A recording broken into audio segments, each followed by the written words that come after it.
Savez-vous combien vaut la vie d'un homme? 267 millions d'euros, selon un jury californien qui a condamné la société Bayer à payer cette somme à un jardinier américain atteint d'un cancer incurable. Il reproche à l'entreprise de ne pas l'avoir suffisamment averti quant au danger du Roundup qu'il utilisait dans son jardin.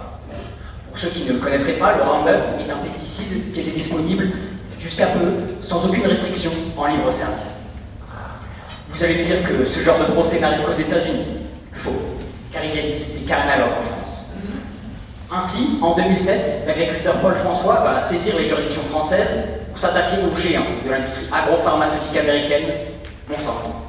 Il va livrer un combat de David contre Goliath et n'obtiendra gain de cause que 13 ans plus tard, par la reconnaissance de la responsabilité de Monsanto. Ces deux exemples interpellent. Pourquoi continue-t-on à utiliser ces produits chimiques si on sait parfaitement qu'ils sont nocifs pour la santé humaine?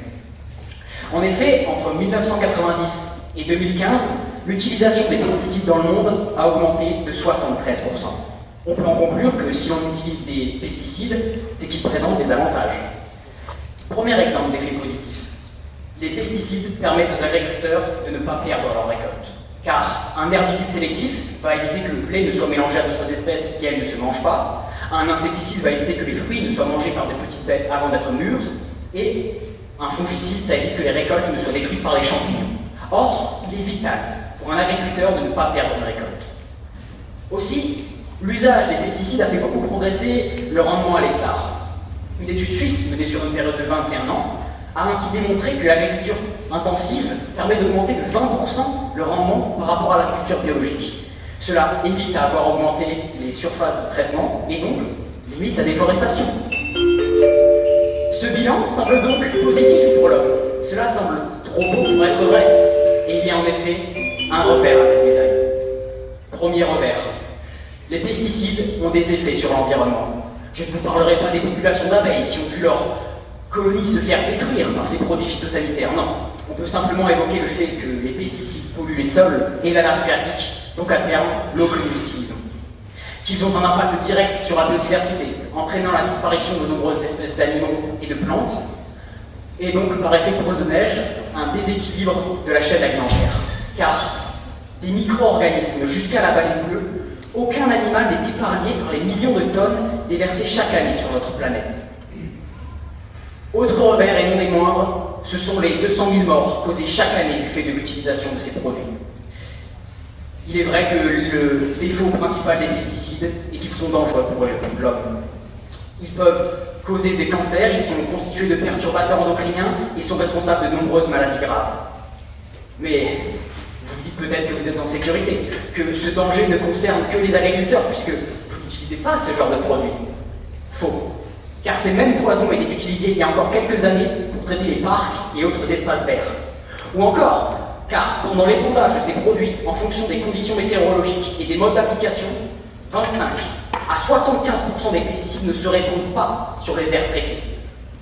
Ainsi, ce n'est que par une loi de 2015 relative à la transition énergétique que la vente, l'usage et le stockage des produits phytosanitaires de synthèse ont été interdits pour les particuliers. Et ce, seulement à compter du 1er janvier 2019. Encore, ce n'est que le 8 octobre 2021 que le Conseil des droits de l'homme des Nations Unies va reconnaître dans une résolution le droit de tout un chacun à un environnement pur, propre, sain et durable. Cette prise de conscience est donc relativement récente. En effet, samedi encore, il y avait des manifestations ici même, à Strasbourg, pour lutter contre Monsanto. Et cette prise de conscience se heurte à des intérêts financiers. Il y a un important lobbying de la part des industriels producteurs de pesticides et autres produits chimiques pour ralentir, voire empêcher l'adoption des lois visant à interdire l'usage de ces produits.